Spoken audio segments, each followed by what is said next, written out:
Let's go Browns! The Cleveland Browns just shook up the NFL landscape, and not in the way most people expected. It's not a splashy trade, a quarterback controversy, or some extravagant off-the-field drama. No, it's something that seems so quiet, so mundane at first glance, rookie contracts, but deep down, it could be the tremor that precedes a seismic shift in the way teams do business. And guess what? The Browns are right in the eye of the storm. We have some important updates, and I'm going to tell you everything that's happening. But before we go any further, hit the like button if you've been a Browns fan for 20 plus years. It's great to see fans of all ages. There are people here who were at the first game. If you can, comment something like, "Let's go Browns! Let's go to the Super Bowl!" Well, let's get right to it. With training camp just weeks away, only 2 players selected in the second round of the 2024 NFL Draft have signed their contracts. That's it, 2. And those 2 players are Carson Swissinger, the UCLA linebacker drafted 33rd overall by our own Cleveland Browns, and Jaden Higgins, a wide receiver from Iowa State drafted 34th overall by the Houston Texans. You might be thinking, only 2? Why the delay? Well, here's where it gets interesting. Both the Browns and the Texans did something unprecedented.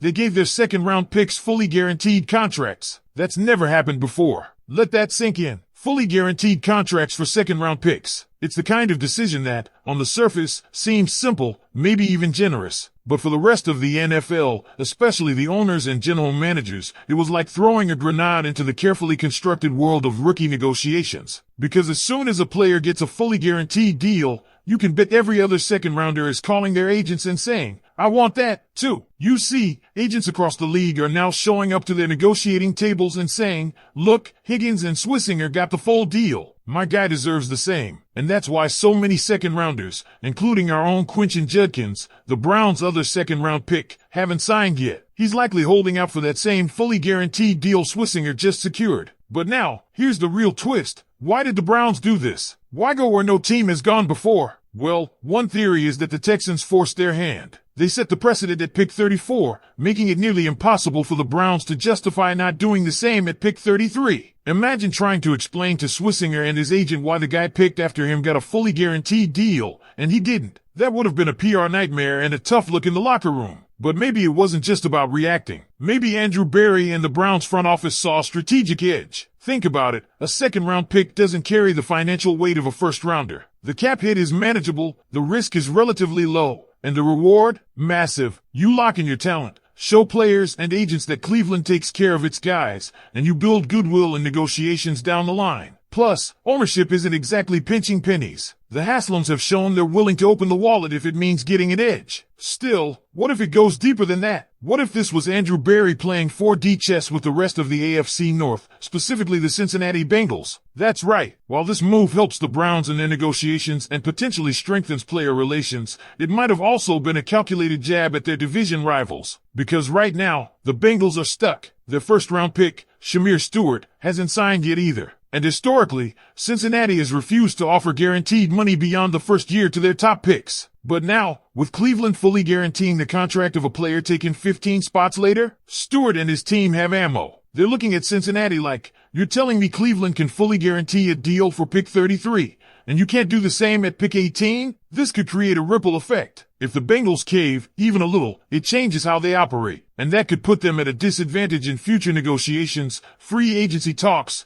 and even with team morale. The Browns, intentionally or not, just dropped a wrench into the Bengals machine. And maybe that's exactly what Andrew Berry wanted. Imagine being in that front office, knowing you've got a division rival already handcuffed by tradition and stingy ownership, and then having the freedom to do something bold that forces them to adapt. This isn't just about signing a rookie. This is about leveraging financial flexibility to gain a competitive edge. And in a league where every inch counts, that's the kind of move that can define a season. So here we are, watching history unfold before our eyes in the form of rookie contract negotiations. It might not be the sexiest storyline, but don't be fooled. This could be the start of a shift that reshapes the league. And it's all thanks to the Browns being willing to do something no other team had done before. And now we zoom out. Because while the Browns and Texans have taken the spotlight with these groundbreaking deals, the ripple effect is spreading far and wide. Across the NFL, general managers are scrambling, agents are emboldened, and players are watching closely. This wasn't just a one-time power move. It might be the beginning of a new era in contract negotiations, and the Browns are standing at the front, holding the torch. Let's go back to the numbers for a moment. Traditionally, second-round picks get partial guarantees, some money up front and a signing bonus, maybe a guaranteed first year,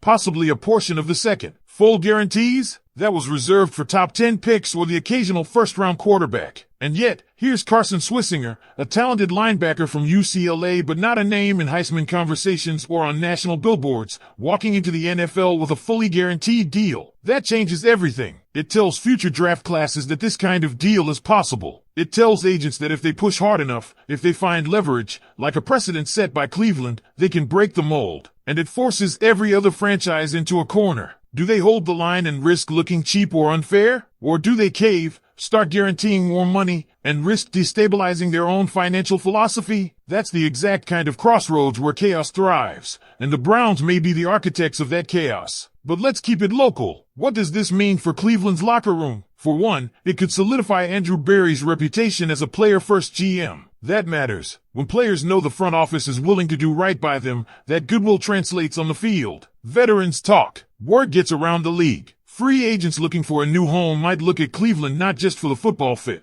but because they know the organization treats its players like investments, not gambles. Yet, there's a flip side, because while Quentin Judkins waits for his deal to mirror Swissinger's, the Browns are now facing their own internal challenge. If Judkins doesn't get the same guarantee, does that create tension? Can you justify giving one guy a full deal and not the other, especially when they were both second-rounders? The Browns have cornered themselves into a consistency battle. Whatever they gave Swissinger might have to be matched across the board now. And if they don't match it, if they hold the line with Judkins, are they back to square one in negotiations? And let's not ignore the optics in the division. The Bengals are in a tight spot with Shedeur Stewart, and the Browns know it. Cincinnati has built its draft philosophy around a rigid contract structure. No multi-year guarantees for first-rounders. Period. But now, how do they stand their ground when Cleveland just guaranteed 4 years to a player picked after Stewart? The Bengals may be the only team left trying to sell VCRs in a streaming world. And that's exactly the kind of psychological warfare Andrew Berry might be playing. It's not just about dollars. It's about perception, leverage, and shifting dynamics. Because if Cincinnati has to adjust even slightly, that reverberates through their entire roster strategy. Players take notice. Agents change their approach. It weakens the foundation the Bengals have clung to for years. Meanwhile, the Browns are on a different path. They're not afraid to shake things up, even if it draws the ire of other teams. There's a quote in business that says, when you're getting flack, you're over the target. Well, right now, the Browns are taking plenty of flack, and that might mean they're right where they want to be. So as training camp inches closer, this storyline is far from over. In fact, it's just heating up. The Browns didn't just sign a player, they challenged an unspoken league rule. They forced a conversation, and they might have set a new standard that other teams now have to meet. Imagine the Browns being remembered not just for what they did on the field in 2024,